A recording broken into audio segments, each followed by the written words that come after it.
परीक्षित शर्मा जी, अधिवक्ता, secretary general international council of jurist. Maharaj ji, यद्यपि एक प्रश्न पहले हो चुका है काफी बार, बट ये सारे एक साथ सुप्रीम कोर्ट के वहाँ अपनी प्रैक्टिस करते हैं, एडवोकेट्स हैं, इसलिए फिर से कर रहा हूँ महाराज जी इनके।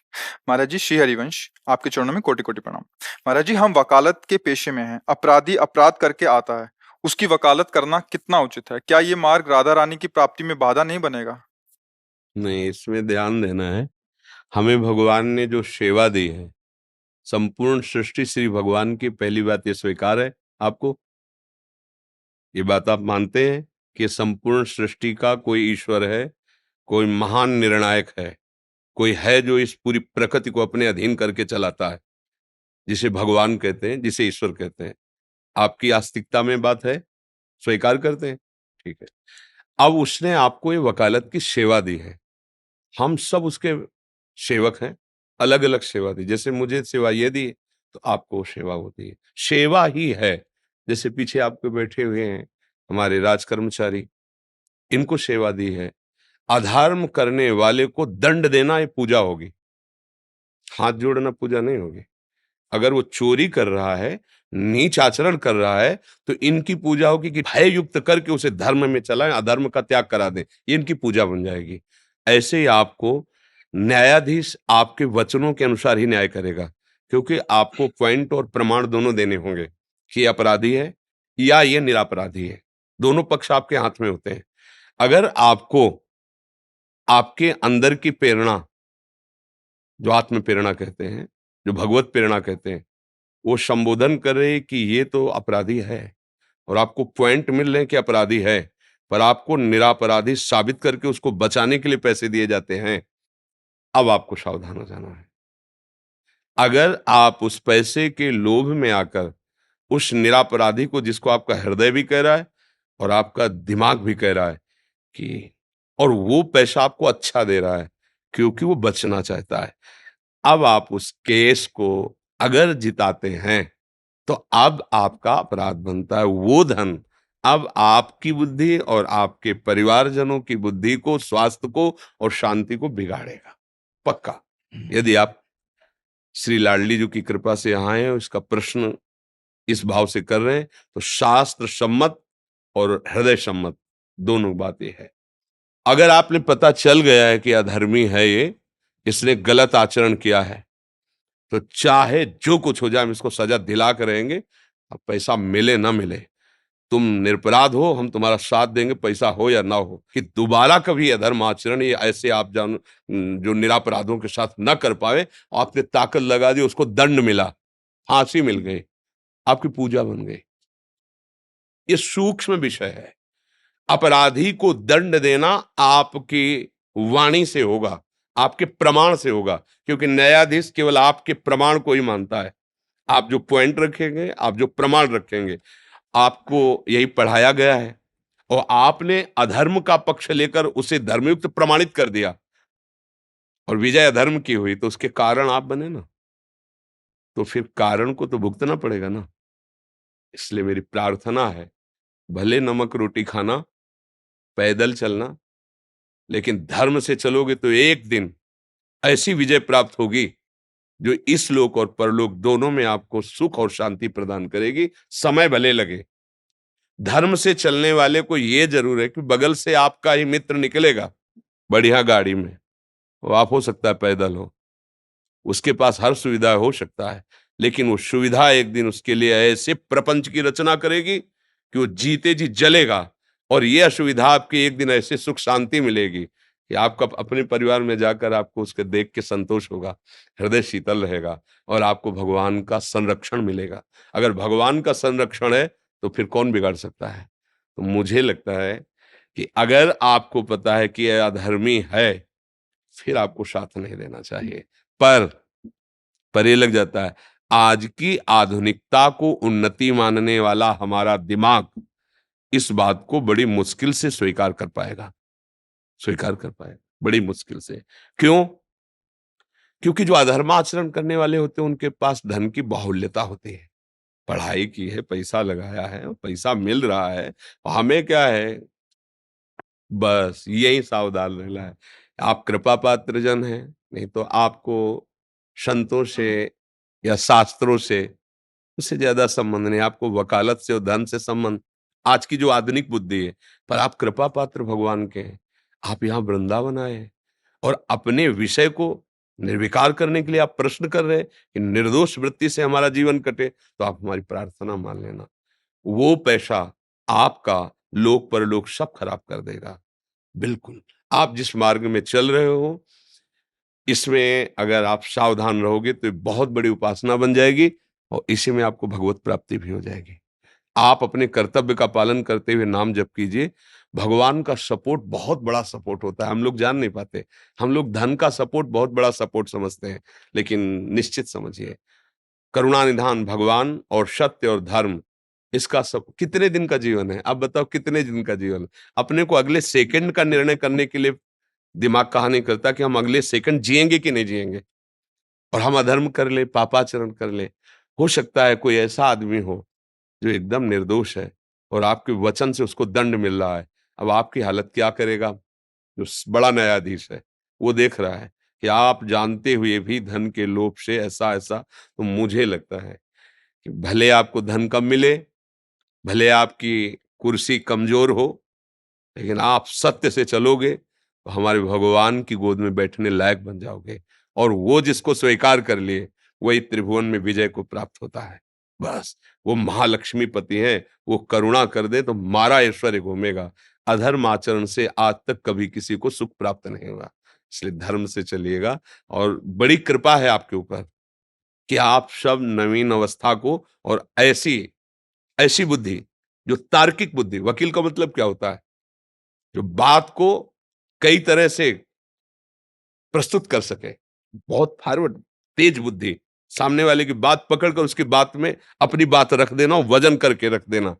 वो बात अगर हमारी बात समझ गई ना, वो ही बुद्धि है। वही समझ गई ना, तो बहुत जोर की बुद्धि है, क्योंकि उसको पकड़ना आता है, पॉइंट पकड़ना आता है। आप ये पॉइंट पकड़ लीजिएगा, भगवान आपके साथ रहेंगे और बड़ा मंगल रहेगा।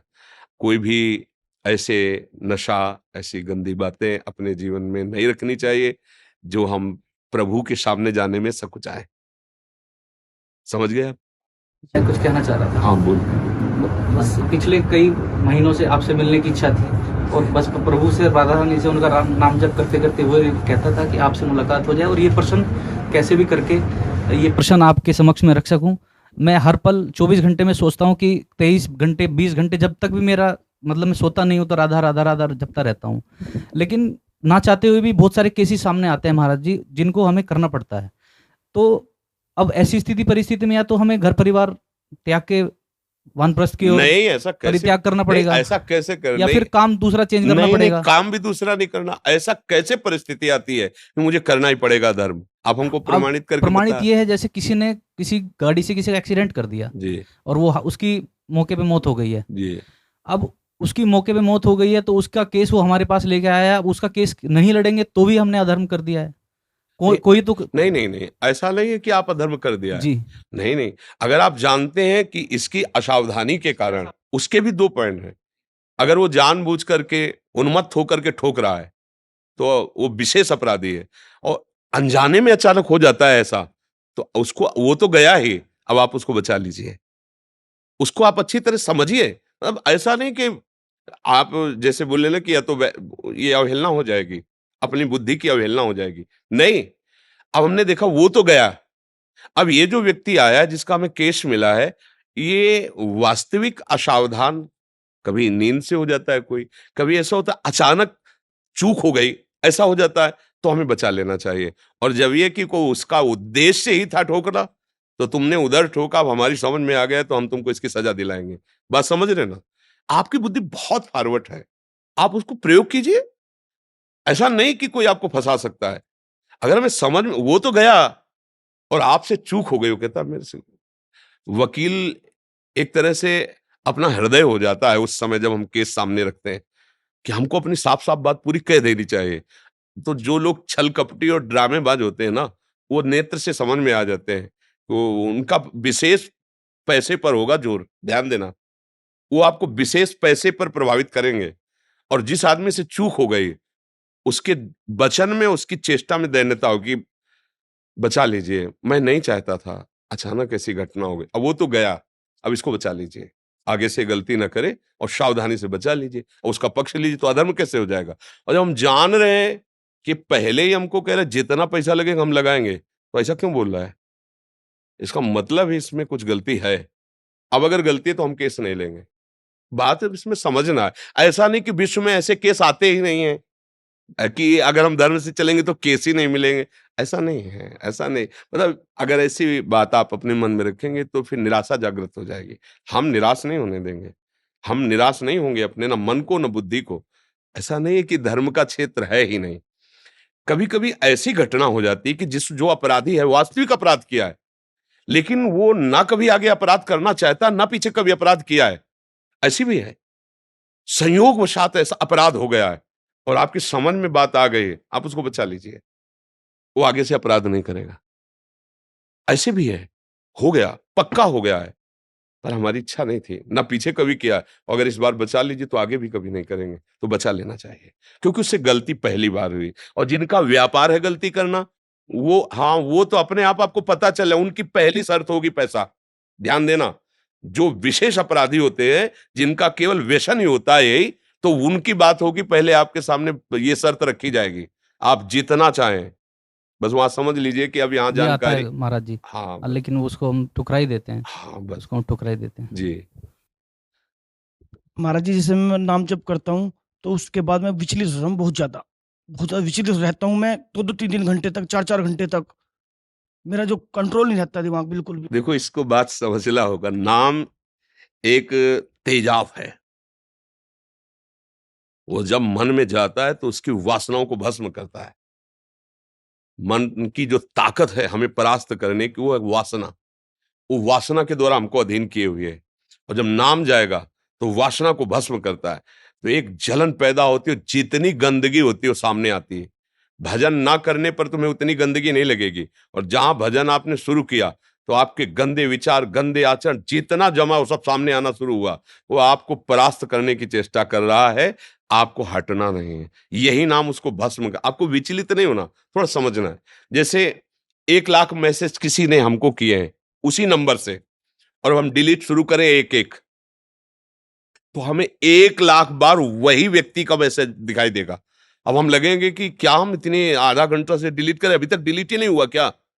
ऐसे ही असंख्यों बार हमसे अपराध हुए हैं, काम से, क्रोध से, लोभ से, मोह से, जिनको कोई नहीं जानता, भगवान जानते हैं। और वो सब हमारे मन में भरे हुए हैं। और जब हम नाम जब शुरू करते, मान लो काम वृत्ति वही आई, नाम ने नष्ट किया, फिर वही काम वृत्ति आई नष्ट। मुझे लगता है ये कब नष्ट होगी? वो नष्ट हो रही प्रत्येक, पर वो जमा है बहुत पुराना, अनंत जन्मों से। इसलिए हिम्मत करके डटे रहो, राधा राधा बोलते रहो। एक दिन ऐसा आएगा कि निर्मल हृदय हो जाएगा, शांत हो जाएगा। नाम से कभी अमंगल नहीं होता।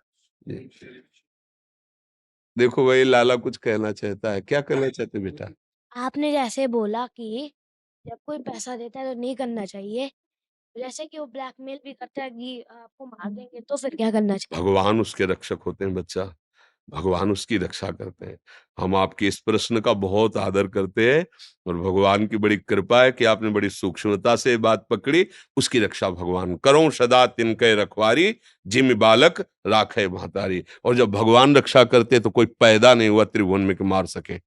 पक्की बात समझ लेना, त्रिभुवन में कोई पैदा नहीं हुआ। हम कई बार वो घटना सुनाते हैं, हमारे एक मित्र महात्मा थे जो मौन रहते थे और गंगा की परिक्रमा करते थे। तो शाम का समय था, वो गंगा जी के किनारे भ्रमण और मौन रहते थे। अब गंगा किनारे जो महात्मा भ्रमण करते, बड़ा ही अकिंचन स्वरूप होता है और उधर कुछ विधर्मी, अन्य धर्मावलंबी वो बैठे हुए थे। तो उन्होंने देखा कि बाबा जी जा रहा है, हिंदू धर्मावलंबी। बोला ए, तो संत बहुत सीधे सरल होते, वो नजदीक पहुंच गए। तो 5 6 8 ऐसे सब नौजवान थे। तो देखा कि शाम होने जाए, बोले से मारा जाए। तो उन महात्मा ने हमसे बात करते थे, तो उन्होंने कहा हमारे मन में आया कि आज हमारा अंतिम समय भगवान ने निश्चय कर दिया है। आंख मूंदा और बस नाम जप करने लगे कि अब ये लोग मारेंगे। अब जो संध्या का समय है, गंगा किनारा है, तो मौज ली जाए, इसको मारा जाए। अब गाली देना और ऐसा। बोले हमने आंख मूंदी, बस निश्चय किया अब हमारा अंतिम समय। उनमें से एक बोला मार के दिखाओ तुम। देखो देखो वो मालिक बैठा है, उसने कहा मार के दिखाओ तुम। इसने क्या अपराध किया भाई, क्या बोला है इसने, तुम ऐसे कैसे मार दोगे? बोले तुम्हारे रिश्तेदार लगता है। आपस में थप्पड़ चलने लगे, महात्मा निकल गए, कोई नहीं, कुछ नहीं हुआ। वो कौन था बीच में जो टोक दिया? भगवान टोकते हैं। यदि आपका पूर्व का पाप है और समय समाप्त हो चुका है तो मारे न मारे, आपका समय समाप्त हो चुका है। और यदि नहीं तो आप खुला चले जाओ, कोई मार ही नहीं सकता, पक्का समझ लो। भगवान रक्षक है, बिल्कुल उसे नहीं मारते। भगवान रक्षक है, भगवान रक्षा करते हैं तो कैसे कैसे तुम्हें बताए, जीवन में हमने खुद देखे हैं कैसे कैसे भगवान रक्षा करते हैं, ऐसे कि केवल भगवान ही रक्षा कर सकते थे, केवल भगवान ही बचा सकते थे। तो दृश्य देखे हमने, भगवान बहुत कृपाल है। इसलिए पहला माला इसको पहनाओ, क्योंकि तुम इतनी एकाग्रता से सुनते रहो, ऐसा पॉइंट निकाला जो ये भी नहीं निकाल पाए। हमें इस बात का सुख है कि आप सब नवीन अवस्था के और सत शास्त्रों की सम्मति से चलना चाहते हैं। ये हमारे ऊपर आप कृपा कर रहे हैं। ये मतलब जैसे ना बेटा दूध पी ले तो माँ दुलार करती कि तूने हम पे कृपा की, तूने दूध पी लिया ला, अब तू स्वस्थ रहेगा, अच्छा रहेगा। ऐसे ही हमारा हृदय प्रसन्न हो जाता है, क्योंकि आप जैसे हमसे किसी ने प्रश्न उसमें किया कि आप विशिष्ट जनों को ही माला क्यों पहनाते हैं, सबको माला पहनाइए। तो पहली बात है, हम किसी से पैसे लेते नहीं हैं। अगर आप 100 रुपया चढ़ा दिए तो हम 250-300 महात्मा है, दाल रोटी जो है उसी से खा लेते हैं। मांगना नहीं, कोई टैक्स किसी तरह का कहीं कुछ नहीं भरना, कोई पर्ची पुर्चा, कोई ड्रामेबाजी नहीं कि भाई वहां दान पेटी रखी, यहाँ ऐसा कुछ नहीं। आप चढ़ा दिए, वो मन में आया तो, अगर हमको लगा कि नहीं लेना चाहिए तो आपको वापस कर देंगे, नहीं चाहिए। अगर हमारी श्री जी बोली हाँ ठीक है तो रख लिया। 2-4 माला बनवा के प्रसादी करवा के रखवा लिए। अच्छा, आप अगर प्रसादी पाए और आनंदित हुए तो आप सैकड़ों को बचा लेंगे। तुम्हें माला नहीं पहना, लेकिन तुम्हें जो बचा सकता है उसको हम भागवतिक बुद्धि से श्रद्धावान कर रहे हैं। अगर आप धर्मात्मा हो गए, आप ठीक से चलोगे तो हजारों को बचा सकते हो, इसलिए हम आपको माला पहनाते हैं। आप हमारी समाज की रक्षा करते हो, रात दिन आप खड़े हो ड्यूटी पे, अगर आप ठीक से चलोगे तो हमारी समाज सुखी रहेगी, इसलिए हम माला पहनाते हैं। पर इतना नहीं हमारे पास कि हम तुम्हारे स्वागत के लिए 1500 माला बनवा कर हमारे पास नहीं। सब बात है, हमारे पास नहीं है कि हम सबको जैसे पहला सकेला। हमारे पास 2-4 माला रोज बनवा के प्रसादी कर लेते, कोई विशिष्ट जल है तो पहना। नहीं, लोगों को लगता है ना कि विशिष्ट जनों को क्यों माला पहनाते हैं, इसीलिए पहनाते हैं। दर्शन मात्र ही हमारे लिए सब कुछ है। आपके दर्शन हो गए, हमारे भाग्य को और कुछ नहीं चाहिए महाराज।